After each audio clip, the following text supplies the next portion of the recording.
Македонски фолклор, песна и ора одекнуваат 3 дена секаде каде што настапуваат членовите на фолклорниот ансамбл Кочани од Кочани во рамките на својата турнеја во Република Словенија и Република Австрија.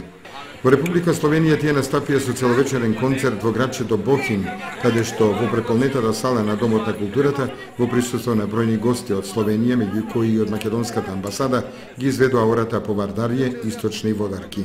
Убаво си помина, бевме на 3-дневна екскурзија во Словенија, на возвратна посета на културно-утичкото друштво Бохин од Бохин, каде што на заедничка похрана присуствувавме на третиот меѓународен фестивал на тромеѓе во Вилах, Република Австрија, каде што настапија се представи фокусите од Република Словенија, Република Австрија и ние како гости се представи.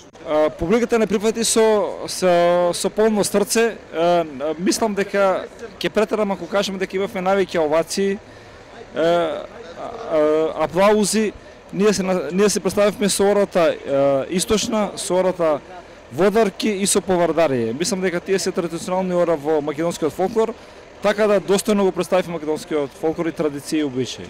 Импресионираше настапот во градчето Вилах во Австрија, каде што младите играурци презентираат дел од богатиот македонски фолклор од овој дел на Македонија.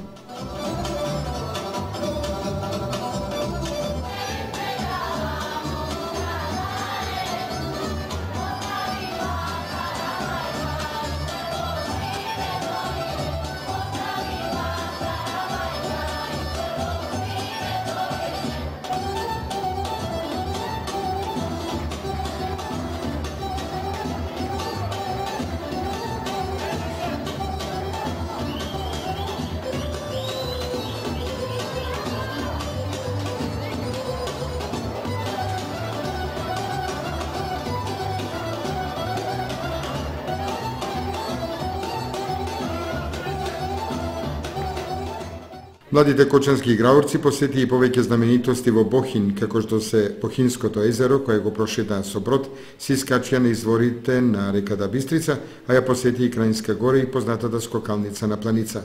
На враќање кон дома, неколку часовен престој има и во главниот град на Словенија, Љубљана. Среде плоштадот, уличните музичари свиреа македонски песни. Младите кочански играурци со својот темперамент го заиграа македонското оро на познатата песна Македонско девојче. Ним им се придружија голем број посетители на Љубљана, од Јапонија, Турција, Белгија и Холандија и од други држави. Еве како тие ја доживеа македонската песна и ора.